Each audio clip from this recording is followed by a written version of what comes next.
Welcome to Machine Builder Talk, the podcast where industry leaders, innovators, and visionaries in the industrial machine building world share their insights, challenges, and breakthroughs. Here are your hosts, Colin, Cartwright, and Craig Henry. Okay, we are back. This is episode 3 of Machine Builder Talk. I'm so excited because we've had such great success so far, and we're going to continue that success today. Welcome. Thanks for joining us. Colin is up in Canada, and at the time of this recording, Canada is colder than cold. Tell us about that. It's very cold up here, minus 20 degrees centigrade. We've got about 4 feet of snow in the snowbanks. I spent half the weekend shoveling my driveway and sidewalk. I'm done with winter. You need to move south. It's time. You need to move south. Come on. Time for spring. Mason-Dixon. Come on, let's get into spring. I know you're a Brit that came to Canada. You can't figure out what country you're in at any moment. But look, I'm in Louisiana. For those of you who don't know me, I'm in just north shore of New Orleans. Today, I think we're going to top out about 60 degrees Fahrenheit. The odd thing about where I live is I'm in Louisiana, but not a part of the Louisiana Purchase. It's really the West Florida Republic is where I live. So I can kind of say I live in Florida. Nonetheless, you should consider moving down. That's a lot of snow, Colin. That's too much. That's why we have the snowbirds come down to Florida. It's a lot of snow up here. When I retire, Craig, when I retire. You mentioned that. Okay. All right. Fair enough. Well, we're off to a good start. Look, we have this great guest. Bobby Cole is somebody that I have known for years and years. He is, to me, Bobby has been the go-to guy.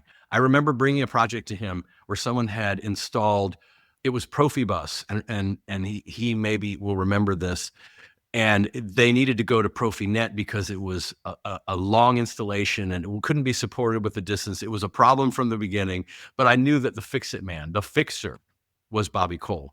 And he's done a whole lot of work with Siemens. I was with Siemens at the time. And he has a company called Think PLC. He does something that is unusual in that he is a systems integrator. His firm, which has multiple locations in the US, they are on that line between mechanical and control systems. He understands both, but he doesn't have a line of products that he sells. It's all about making sure his customers are happy. And he's widely known. The last time we got together in person, he was talking about his customer, Krispy Kreme, who he had done magic with. And then we're going to get into that, I think, in our conversation. But without any more delay, I want to introduce Bobby Cole from Think PLC. How are you, Bobby?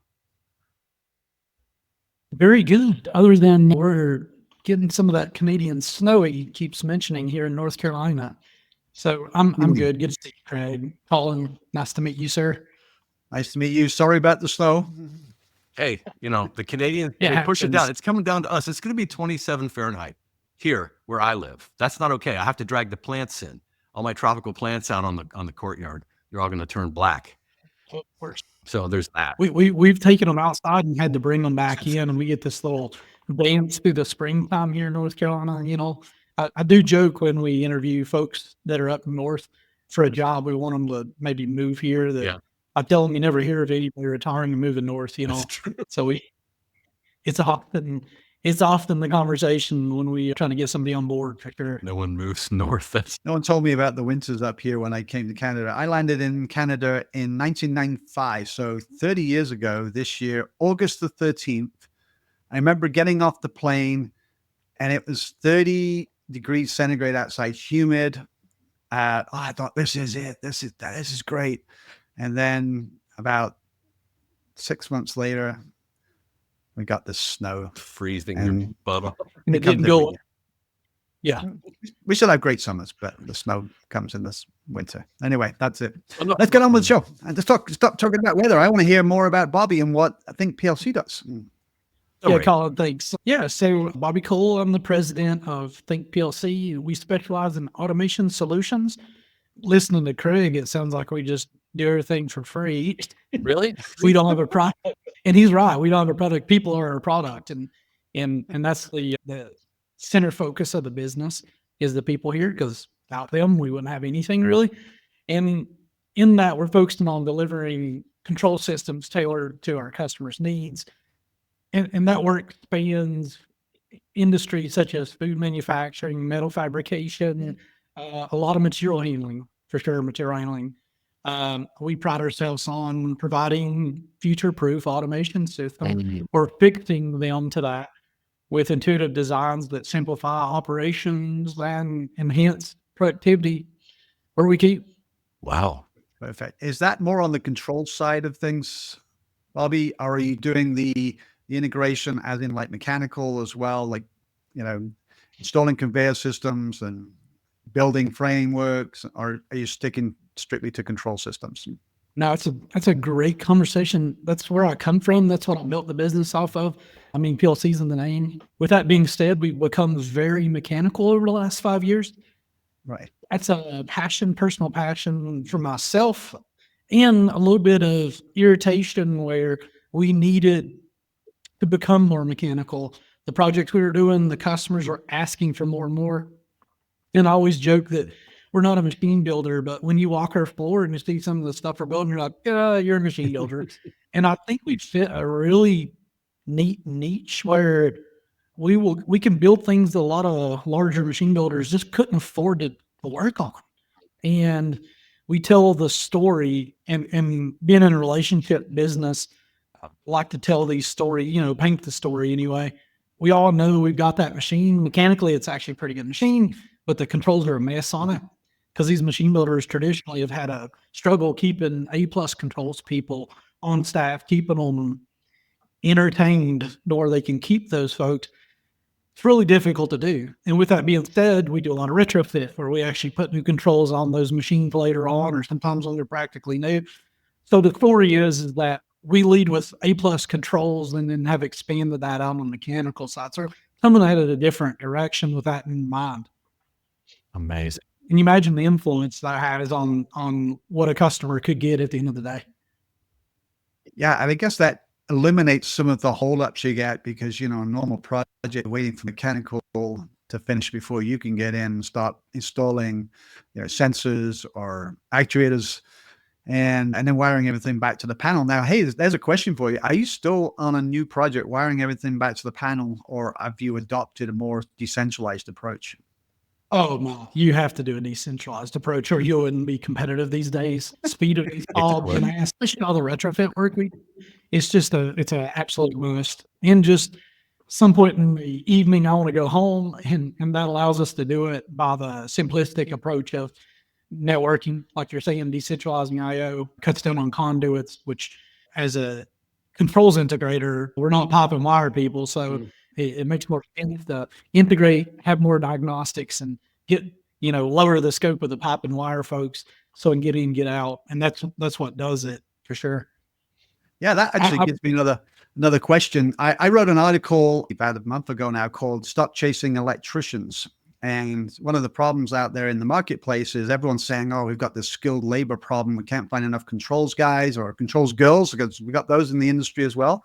And it's down to the old fashioned wiring of taking all those cables back into the panel and wiring them up to terminal blocks that you require a skilled, person to do. IP67 kind of eliminates that. So, when you look at the problem a different way, you can use smart people that maybe haven't got the qualifications yet, young up and comings out of college that maybe have a career change. They didn't like what they went into college for, but they're really handy and they've really got some kind of to control systems. And you could put them on installing, IP67 modules and obviously bringing M12 cables back. Is that something you're seeing more, in your industry, or I guess in your sector of the industry, or are you still seeing back the traditional, pull the cables back to the panel, install them into terminal blocks, and then take them from terminal blocks to the PLC? No, sensor blocks are the way to go. Just about every project we're doing has some kind of integrated field bus I/O system. To nowadays, it's so popular in the field and so obvious for the field. And I'll lead with one conversation. I theorize that in the next 5 years in our world, and to your point with the lower skilled folks, that our schematics will be less electrical schematics and they'll be more topology diagrams, Yeah. or network diagrams. Essentially, as things have become network, but we've seen it become into the control cabinet too, with networking now of push buttons, so less wires on buttons and less wires on motor control, wires on motor starters. IO link everything, IO link power supplies. It's that thought that it only worked in the field is kind of, we're over that mountain and we're now in, we're like, how do you field bus what's in the cabinet? How about that? Yeah. Good way to put it. But Rockwell have just released something like that. They basically came up with a control net for inside the panel. I know control net's not the right, I don't think it was control net. I think it was Ethernet IP, but they're actually using a cable between pilot devices and contactors, right? Yeah, I saw that. I don't think it'll take off because I think Eaton did that about 10 years ago. Yeah. And it didn't take off at all because of the cost of it. I think people still like to be able to take a screwdriver and jam a contactor in. Those guys are retiring. They have gray hair like I do, and they're the ones that taught me. So we'll see if it changes. It's different time. I think Eaton had that product maybe premature. It wasn't ready. The market wasn't ready. The people using it. So Siemens had the new. It's essentially the link module. It's a smart link module. It's an Ethernet bus. It's actually Ethernet that links them together now. Obviously, they're smart motor controllers. Everyone's doing these intelligent, like I said, push buttons, and now everyone's power supplies are sending out IO link, going back to all that. And we could probably sit here and your eyes on everything else. I was in my career pretty young when Aussie was a thing, right? We don't talk about Aussie much anymore.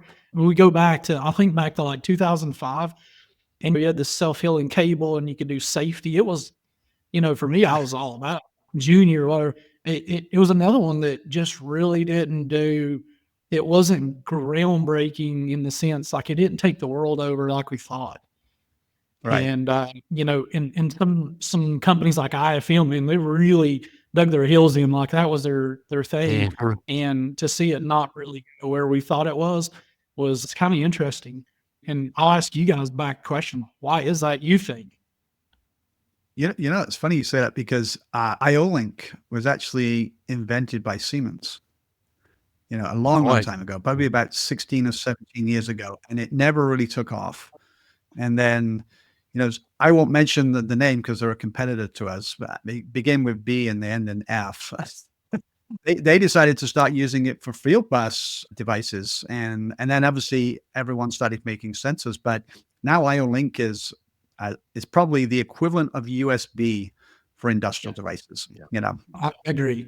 Yeah. 2013, I get called from some friends that build equipment for the automotive industry. So we're actually doing the Toyota Camry Trinklet bracket. It was going to be the 2015 Toyota Camrys. We're building a machine, and they're like, hey, we're using a bunch of sensor blocks because decentralization, right?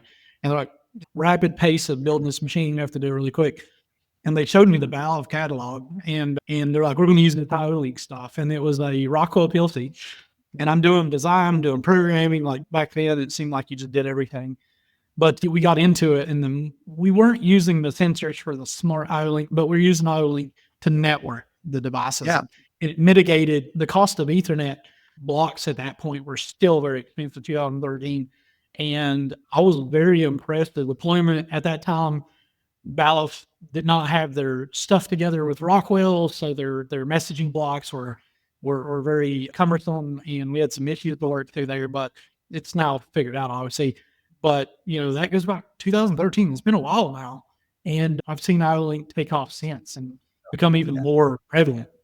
Very cool. Let me add about the globalization of all these companies that will, you'll have a different influence in Austria versus here versus South America. Are you getting into businesses like that or applications like that, Bobby, where you may have a different influence? And are you seeing a commonality across the continents? If so? I'm seeing more of a commonality than we had 15 years ago. I think, globalization 15, 20 years ago, believe it or not, it's not that long ago, but it wasn't what it is now. And so we'd have these European equipment shoved down our throat and new technologies coming over that that was 10 years before anybody adopted anything like it because they were just overwhelmed with it by buying European equipment. Now, I don't think that's the case. I think that the manufacturers, the big players, are getting this out globally and not testing markets so small. And they're trying to do a good job everywhere and not just go to Portugal and show off technology. You see it with, if you go to SPS, which Murr was huge at, enjoyed going to the booth in Nuremberg, or you go to Hanover, or you go to a Automate, wherever. Actually, Modex last year, so impressive, the booth you guys had. We're seeing the same kind of engagement globally. That didn't happen. 20 years ago, automation shows, Siemens would be like packed in the very back in the corner with like a 5 foot by 5 foot booth.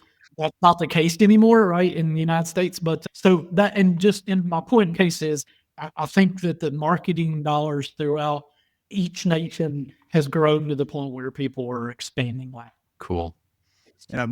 Craig had to ask that because Craig is actually, and speaking of the global, he's in a global position with our company that didn't exist 2 years ago. So we are globalizing ourselves. Yeah, right? It's a big deal. And I see the world's getting smaller. And of course, it's been doing that for a long time. But, and particularly now with tariffs coming out, which is causing some concerns, although I believe that it can be remedied with respect to it just leveling out among companies. But there's a whole lot of nearshoring and onshoring going on. And all of a sudden, equipment is here that does have Mitsubishi or Siemens or Beckhoff or something. And I'm wondering if that's a challenge for you. In that, I know you've told us that you've put a corner on the market of being a Siemens expert and being able to bring that to the US.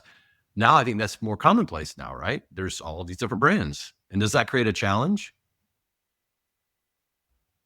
Challenge, no, or yes. It depends on which way you want to take the conversation. Challenge to, there's so many options and everyone's trying and testing so many different things that can be a challenge. You get something that works, you want to use it, and then, customer sees the new fancy item that's available on the market and they're like, hey, what, you want to use this product now for this new project you're doing for us? Which really find excitement from doing such a thing. It makes for not good consistency, and it's not good for me in the position I am in, the role I'm in, especially on the OEM support side, which we do quite a bit, to be changing things all the time. You just don't want to do that. We have some great OEM accounts, and folks know that, so they want to show us things they know will help. And the complex thing with that is, I'll look at it and go, wow, this is great.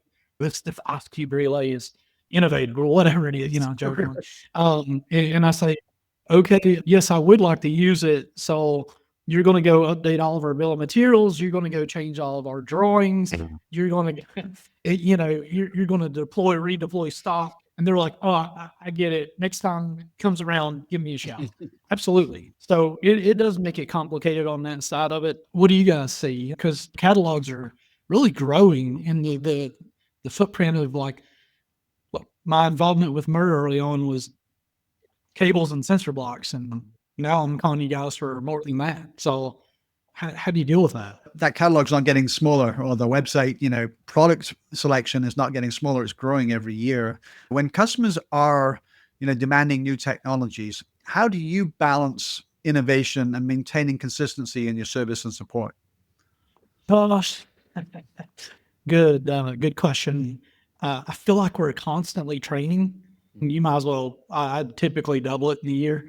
End user jobs to come do what we do, because you have to be a little bit crazy to do what we do. You see like I say, the gray hair at my age through, like I always say, I like to be on the edge, but not the bleeding edge. And like, I could tell some more stories on here about being the guy on the bleeding edge of some products that wasn't ready for the market, but they got to get out there and test it. So with us, it's have a massive training budget, have close alliances with vendors, treat them like partners and not like allies. Everybody has a job to do, and you got to be mindful of that. That's really difficult. If I answered every phone call every day, I would just never do anything else but be on the phone, between the follow-ups and things. But when I call these guys and say, I need you here to train the 2 new employees I just hired last week, they show up because we move brown boxes and we're a partner, right? So we utilize that manufacturer rep or distributor to help us get up to speed on it. A lot of times we'll bring them into the conversation. We like to really help the support channel. Last year, first time ever I understood this to happen, we rented a venue, hired a band, catered in for the Siemens Tech Support Group in Johnson City, Tennessee. After 20 years of calling and asking for help from those guys, I thought it'd be great to show them some love, because all the sales guys go out to lavish, meals and travel the world. Those guys go to the same cubicle and grind and grind and grind. And I don't think they get enough love. And then you can't give them enough, Good right? for you. So with that being, we did a dinner and just, it was just a thank you. You don't need anything from me, just thank you. And in that helps when I call and say, I need help, they help. That's fantastic. And you'll know people by name when you do that. And people 100%. people are a key part of this. And one of the huge challenges I hear around the whole marketplace in a lot of industries, not just ours, is the labor crisis. It's very hard to find and keep talented people, and having that personal touch. I think that was a great move, by the way, Bobby. I mean, the Johnson City folks are kind of cloistered there, and boy, what a great group. And that's when I was at Siemens, I remember calling them and, can I speak to Mike? I really wanted to get to a particular guy or gal. What do you do to keep good people? I mean, can you speak to that labor crisis? Are you experiencing it? Do you have some magic advice for everyone? Yeah, magic advice. I've had to figure out a way to run an organization where I could maximize profitability with the workforce we've had. Mm-hmm. That means you have to be able to communicate to customers, often which I feel like are good friends. You're not everything to everybody, and you got to build partner relationships. We like to share work. We have multiple other integrators in the area and elsewhere doing projects for us right now. And we act as that arm for other integrators. So, just realize you can't be everything to everybody. Yeah. I'm in a weird challenge right now where 3-year goal of mine is I have to be double the staff we are now. And we know exactly the numbers of each area of operations and financial and all. I'm trying to plan now for what I need to be 3 years from now. Mm-hmm. That's a big differentiator. So to go back to your question, but you have to start on the front end and find the right personality. Mm. So, and then you have to give people a safe working environment.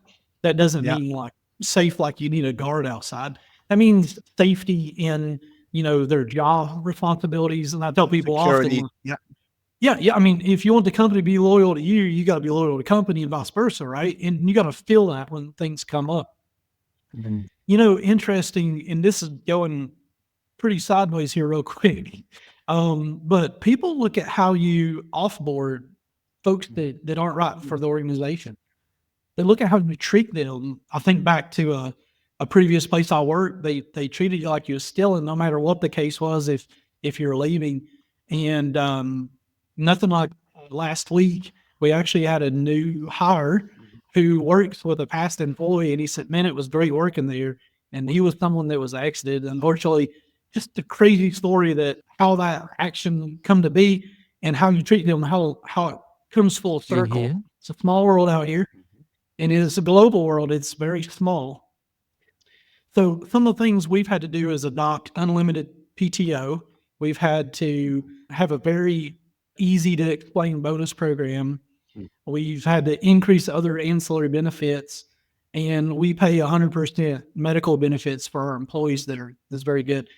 So I've had to look at it and say, well, if people are our product, as you led off this podcast with leading to, then we have to invest in our people. So what does that look like? Yeah. Wow. Right. Yeah, I've actually heard what you were talking about, that creating a positive exit experience is nearly as valuable or crucial as an onboarding process, because word gets about. And if you've got people that leave your companies, and people leave companies for their own personal reasons, okay, they can go away and work for another company. It's funny how we stay connected, because they might work for a distributor, or they might end up working for one of your customers.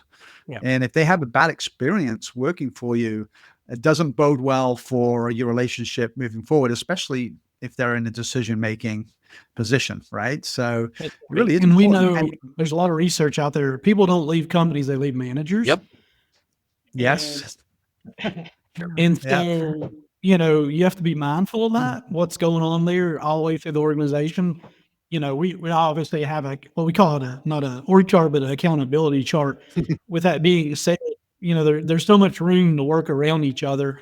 And what we say is there's a list of fundamental behaviors that makes up what this company that's supposed to be so great. People write mission statements, and that's typically done by an HR person that's very English savvy, and half of us, especially with my accent, we just don't understand what it means when you read that on the wall. Right.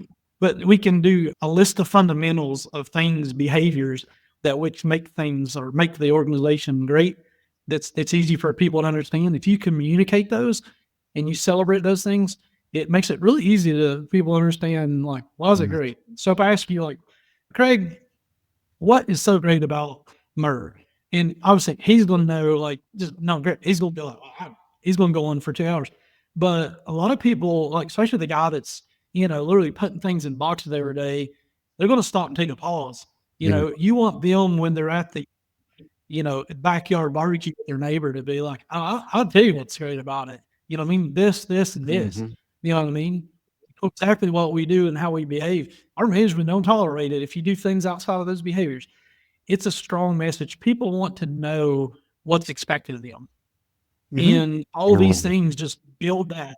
You know what I mean? And that's not just punch lists out on the charter. So Yeah. And another thing you can do there is something I've always been cognizant of doing for all the companies I work for, is we've got those people out back that do the shipping all day long, that keep, the boxes going out, keep the invoices going. And one of the important things, and any junior salespeople out there listening, I'd like to give you this bit of advice. If you go into the office, make sure you walk back to your shipping department, say thank you to everyone, give them some good feedback about how customers tell them or tell you while you're out there that, hey, we get our stuff all the time on time. It's really good. It's packaged well. You give that feedback to those people because they don't often get it. And you can just make someone's day by giving them a good compliment like that, going back there. So and that means everybody in your company. Go around and say hi to everybody. Hey, how you doing? Spend a minute with them, Yeah, learn to have a conversation with people. And, what'd you do over the weekend? Like, you can conversate with people. I don't care who it is. And that goes a long way. It really does. Yeah. Yeah. Well, this is fantastic. I like where this is going, and I'm learning stuff about you, even though I've known you for 10 years, 10 years, you were 18? Anyway, that gray hair came out quick, I'm sure. I'm not great at When you were 17, you played. Yeah. So I want you to tell me about, this is a story you told when we were at Realize Live about coming back in to Krispy Kreme after this. I think it was a SCADA system was put in place, and you thought you were in trouble. Do you remember that? And they had a shift, and you were given a call, and it had something to do with there was nothing happened or something, and they're used to all kinds of problems. And because of the system that you put in that was giving them all kinds of telemetry, it kept the employees honest, and no bad thing happened. And you thought you were in trouble. Do you remember that story? Maybe you don't. We can cut this out if that's. I do remember. Yeah. I know what you're talking about. You're talking about an OEE project. Yes. And the numbers, I guess, are measuring unbelievable. efficiency. Yeah. So I think what you're mentioning, so we were doing OE dashboarding applications, so monitoring efficiencies and part counts and all that good stuff. And so we had hung the displays, and we had the initial, graphics up there showing percentage and all that stuff, but we hadn't tied it in. We had to wait for a shutdown to tie it in. This is actually an important processing plant associated with that customer. And so one day it was like doing the install, but we powered everything up, and there's the dashboard, but there's no data being shown. And, Right. and the next morning we come in, and there was that had a morning handoff, third shift, the first shift. And so they noticed an uptick, a trend that they hadn't seen, and it was efficiency or part count or something. And I get called in, they're like, what did you guys do? And I didn't get told it was good. I just heard, what did you do? And my first thinking was we left a wire out, or we accidentally stepped on something. And I'm like, well, we didn't do anything to mess with the machine yet. That's today. And they're like, oh, no, whatever you did, it's working. Because we got more production than last night. And I'm like, oh, that's Big Brother, dude. That's just Big Brother. They thought they were being looked at. Those operators know what that TV is going to do for them. And things changed. I think that was a story you're That's exactly it. talking about. That's it. Yep.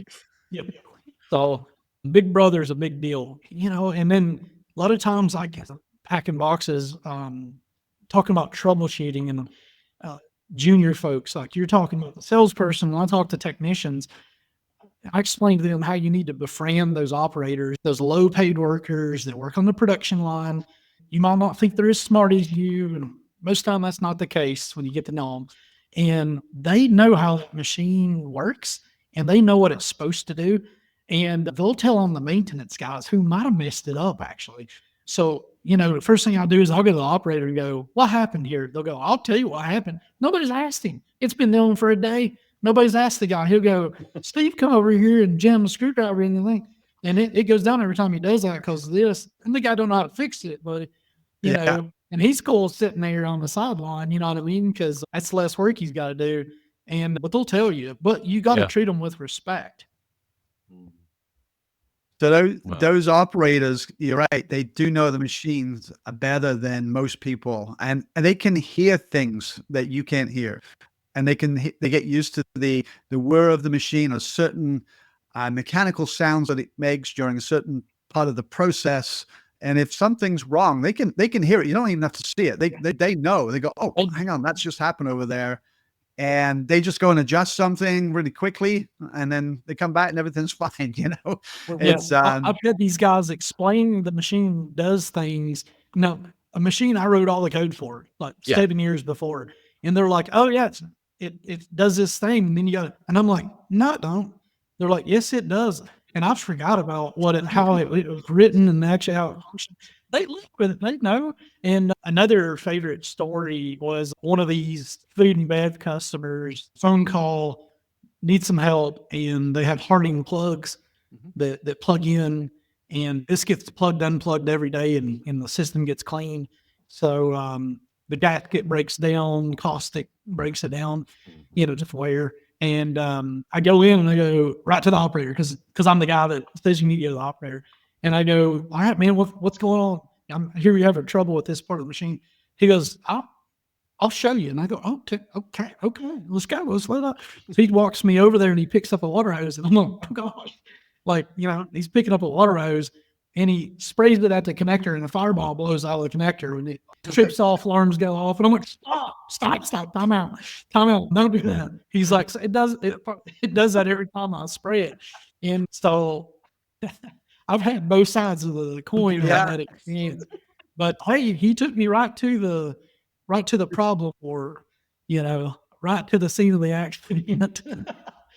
Wow. All right. So you know what? That you just give me an idea. I got to ask you something based on that. What you were just talking about. We've all made mistakes in our life. We've all done things right in our life at some point. When you came into the industry, you obviously had a mindset that was different probably than it is now. But what is one thing you've learned that, during your career that you could wish you'd go back and tell your younger self? Wish that I could go back and tell my younger self, oh, we do not have enough time for that. There's technical aspects and there's business aspects. And from a business aspect, I guess, from a personal development aspect. Let me put it that way. Personal development aspect. There's been ceilings I've hit, and I've had mentorship, and I break through those ceilings. And I paying it back. I help PI. I talk about this often. And but there's a stride at which you get after that ceiling that you think you know everything, and you stop seeking out that information. And I had done that at one point in my career. And when I started in 2019, Think PLC, I said, I could go to training and get the best at this certain technology or whatever. It's going to help us grow this new company. And I said, time out. I need to learn to be a better manager and a better business owner. And I need a format, because where I come from, getting mentorship or even having someone evaluate us owners, you didn't do that. We knew what we were doing. You didn't tell us what to do. A point of pride. And so I sought that out, and it was ego, right? And the first thing anybody will tell you is you got to park that ego, and so having some accountability. How you gonna run with no accountability? So, and I even show people here, I have accountability to a coach, a mentor that I meet with. I do one-on-ones, and if I tell him that I'm going to do something, or if we work through an issue, and he follows up that following month that I did it, and I might be scrutinized more than I even do one-on-ones for our own employees. But so that was a big one. I wish I learned that earlier. On the business side, I'm like, first things first. I don't care if you're one employee. Payroll, outsource it. Do not do payroll. Stuff like that. That's what people with. And then on the technical side, I've learned I get my butt handed to me every week. Once I think I'm getting really good, I get humbled. I think back to some dumb stuff I've done. First time I unplugged and plugged the ACIO card in a Slick 500 chassis. Blew the whole chassis out. I learned. I learned how to spend money.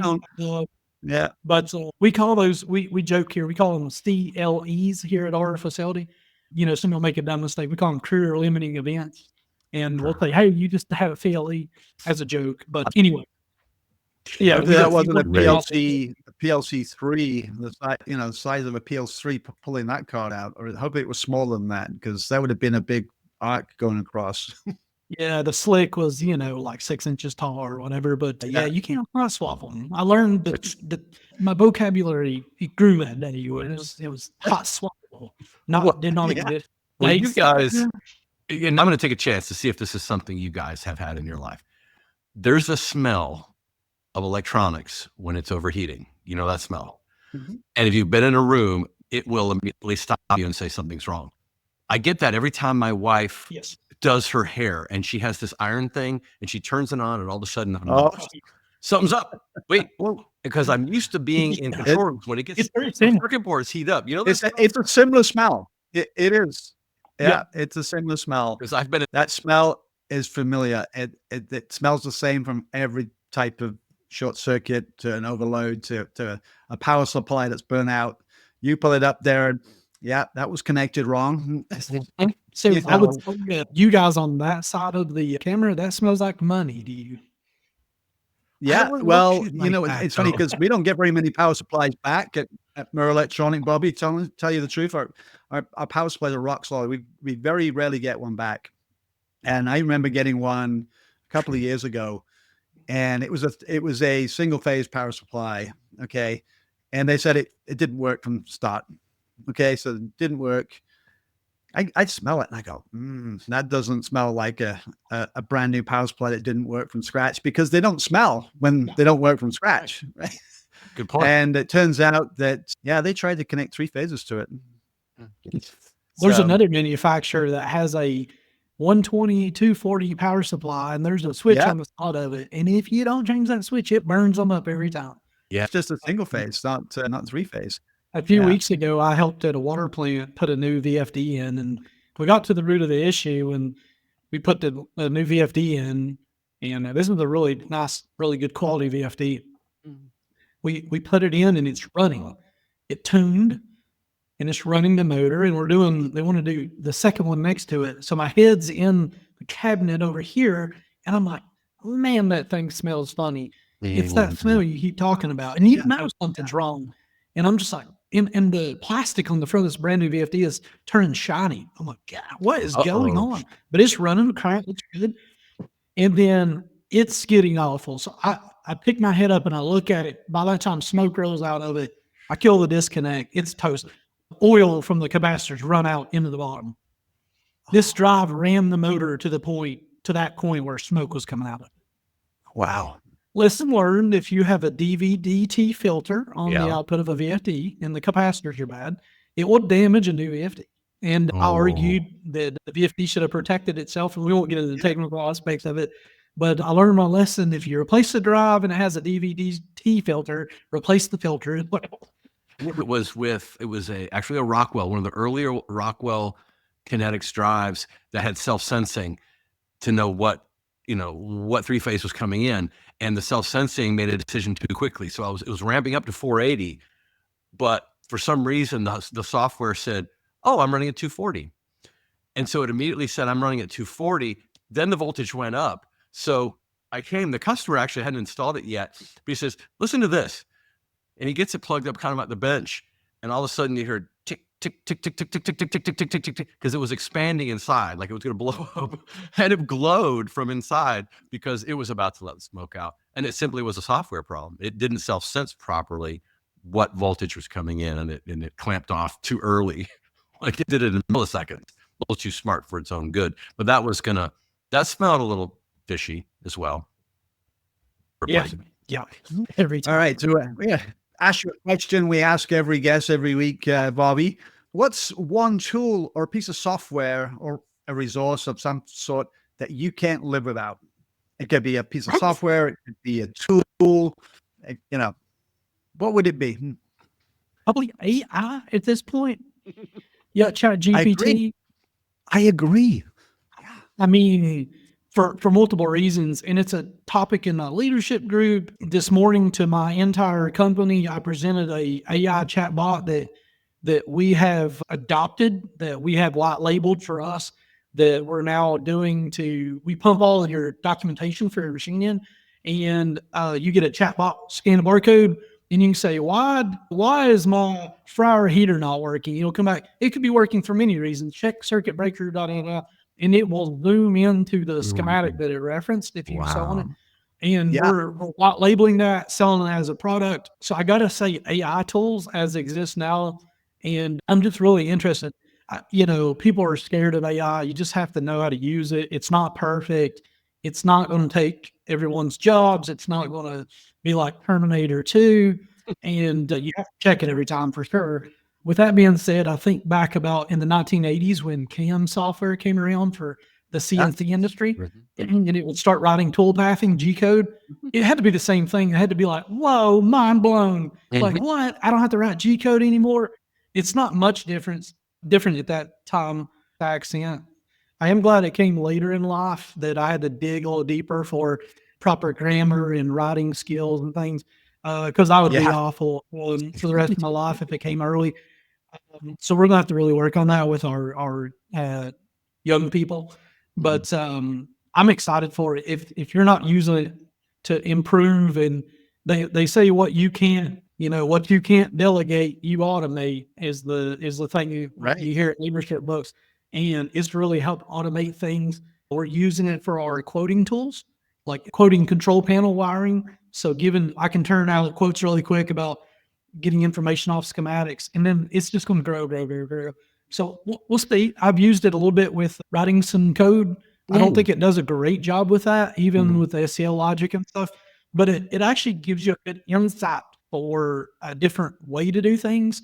But it's actually really good to check, like another compiler.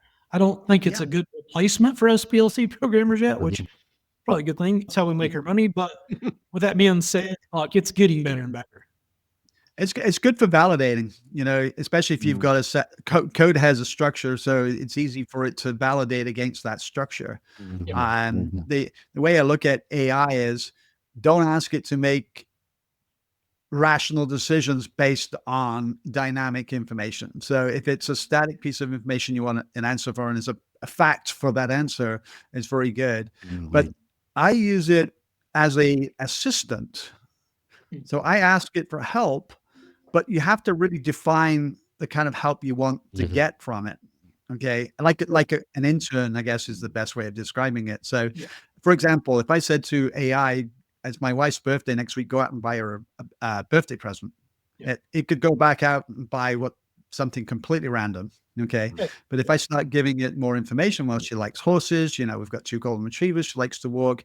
it would, she likes going to places and doing things. It would actually go out and actually find something a little bit more suitable for her because Mhm. I've fed it more information. Mhm. So But it's same thing. you got to adopt it. Cybersecurity now, we're using it for a more of an active front end to lock people out before a cyber event occurs internally to our business. I use an AI tool called ThinkPLC that learns my usage of Microsoft Outlook, and it cleans. It gives you a report at the end of the day, every the week, how many hours it saved you of like deleting out emails you didn't need to get.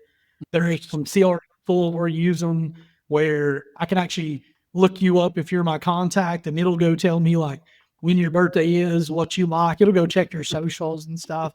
You can get really like, we don't dive that deep from a sales perspective, but you could get, you can call somebody up and go, "Hey, Bobby, how's them kids doing?" That one's young, right? You could be accurate, I guess Yeah. it's pretty scary. Very. I mean, Yeah. there's some things that, like you said, it's an, and you got to find what works for you. Exactly. Wow. That's so Okay. insightful. Great. AI. Well, I wasn't expecting that. And again, being more mechanical, I was expecting some kind of cool tool that you use or some AI. Very classy. Well, we It is a get cool it. tool.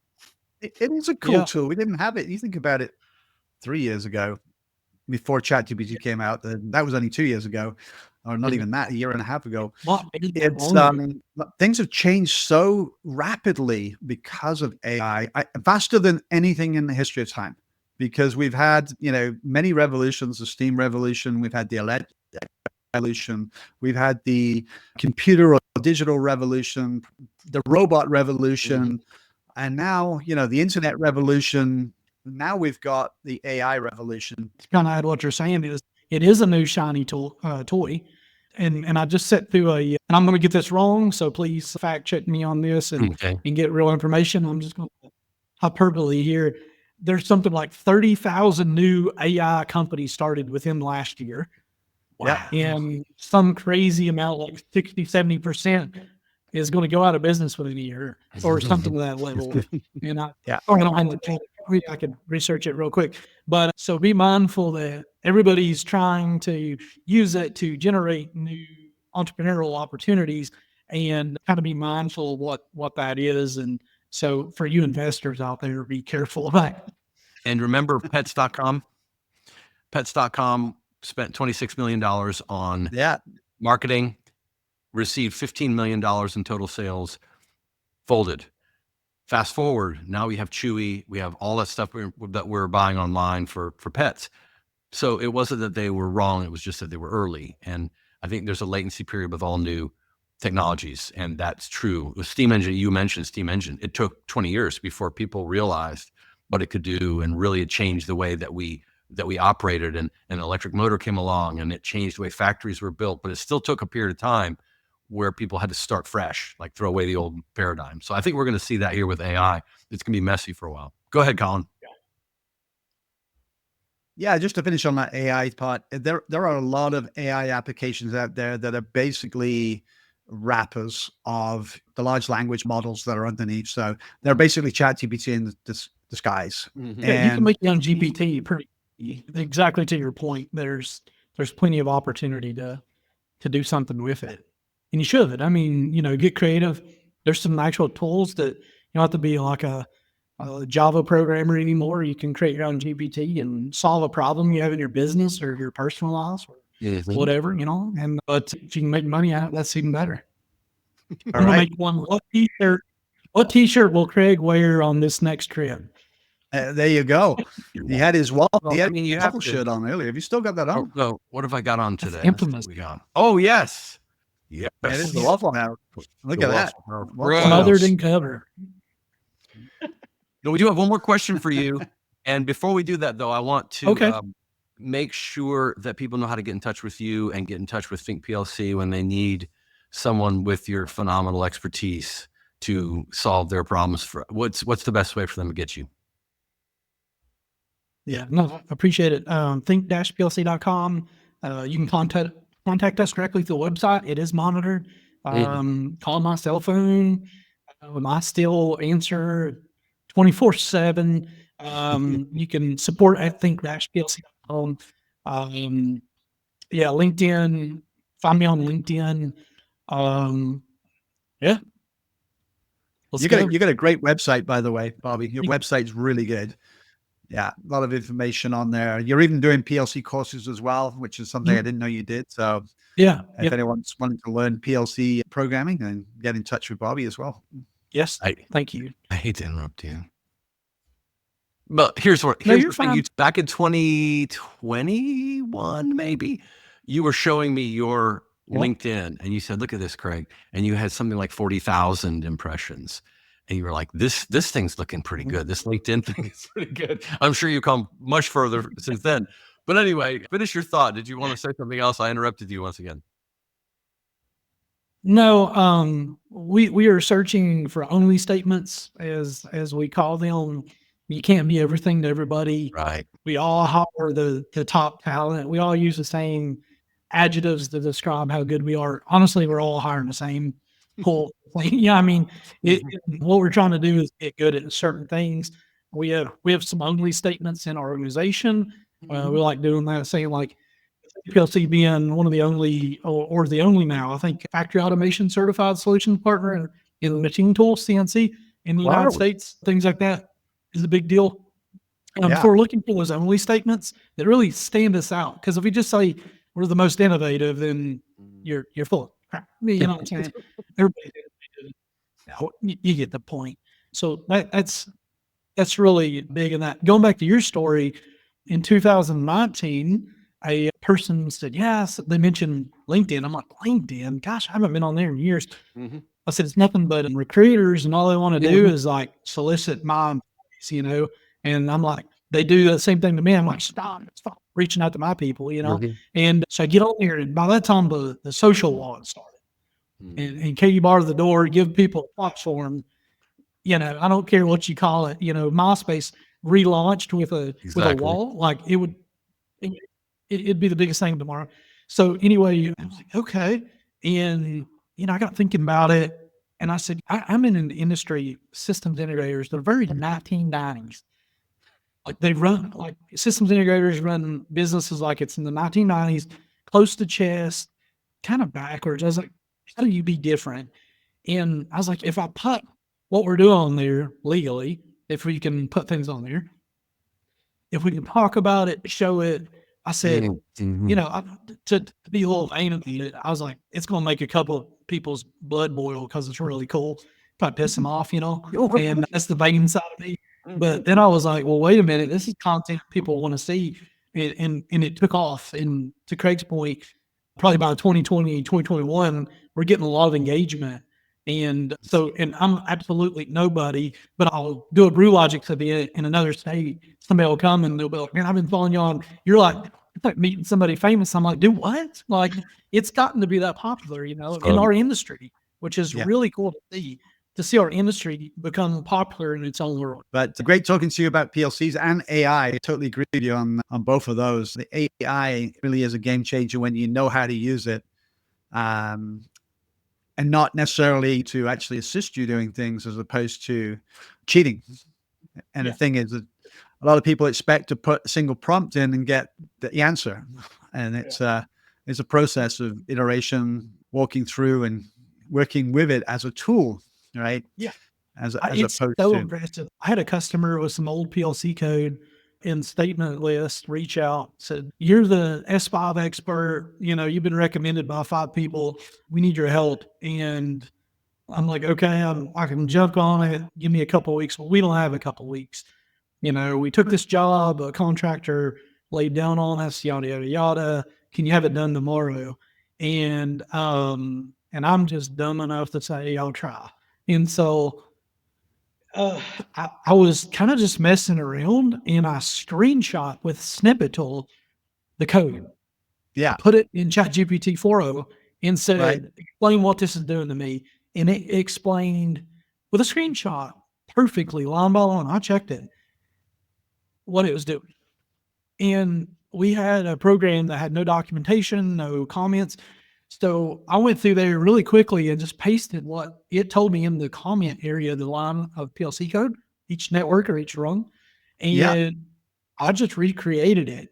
And I did it on the things that wouldn't convert. So I had it done the next day, and they're like, you are this guy that we heard about. Like, this is amazing. I'm like, You didn't and see it? I Now hope they I know. did. Now they're It- don't let I them watch have this still- podcast. Yeah, they need to watch the podcast. Hopefully they don't. No, I'm just kidding. I have since showed hundreds of people. I'm like, wow, watch this. And I use this. Can you believe this? We do a lot of retrofit business where it's usually in German or it's just an upload. So all the symbol names and comments are gone. Yeah. Imagine if you could say, hey, in 2 hours, I can just go through here and I can get everything we need to do, clean it up. So we're working with basically a commented program. Exactly. And it's just like being, let's say, in Mexico, you can only find a Spanish manual. Yeah. You know, That's Spanish right. instruction sheet, put it in, take a photograph of it, put it into ChatGPT, and you've got the full translation. It's just instant, you know, it's really helpful. Well, it looks like we've lost Craig because I'm just getting messages from him saying that he's locked out. So I'm going to wrap up the show without him and ask you if you've got a person that you admire, someone you've worked with, a mentor or ex-colleague, or even a current colleague that you think would be a great guest to get on the show and have a conversation with. There are so many. I mean, there is so many people I would suggest. Preston Hadley is always a good guy to talk to from Envision Automation. I mean, obviously, you guys, Tim Wilburn is a great conversationalist. You should have him on your list. Matthew Simmons is a local guy here, really big in our industry, very big on LinkedIn. There's so many powerful women in our industry now. All the ladies from the Mavens group would be fantastic. Offline, I'll give you a couple of names. Else, it'd be great to see you guys with people with boots on the ground, folks like Preston that dig every day. You know, the guys that like go and get dirty, the ones that actually use product will be fantastic. I have a couple of mine that will hate me for suggesting it because they'll probably be embarrassed to do that. But you guys are so easy to talk to. It'd be great for them. So I'm going to send you a list, but that list could be about 50 people easy. That's okay. Now, you're being very diplomatic there because, you know, it's really hard to find one person. You're not offending anybody. So I like that answer very much. You handled that very well. Yeah. Well, I appreciate it. And I'm just being honest that there's some good people to chat with, people I like to listen to. If Elon Musk would take my call anymore, I would get him on here. So, but I better not say him because he's not answering anymore. He's too popular. So. Right. Okay, Bobby. Well, you know what? We're going to call that a wrap. Really appreciate you coming on the Machine Builder Talk podcast. It's been a pleasure chatting with you. I look forward to actually meeting you in person and having more conversations about PLCs and AI. I really do. And likewise.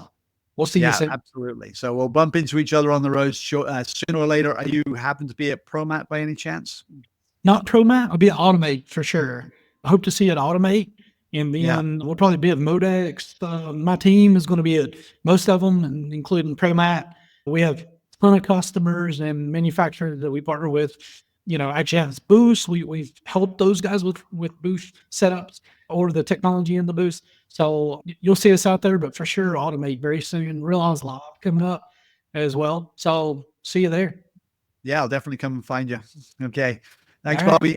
Have a great rest of your day, and I'll see you soon. Thank you. See you soon. Thanks. Yeah. Find us at machinebuildertalk.com and wherever you listen to interesting podcasts. We encourage you to subscribe and to reach out with your comments and questions. Until next time, make it great.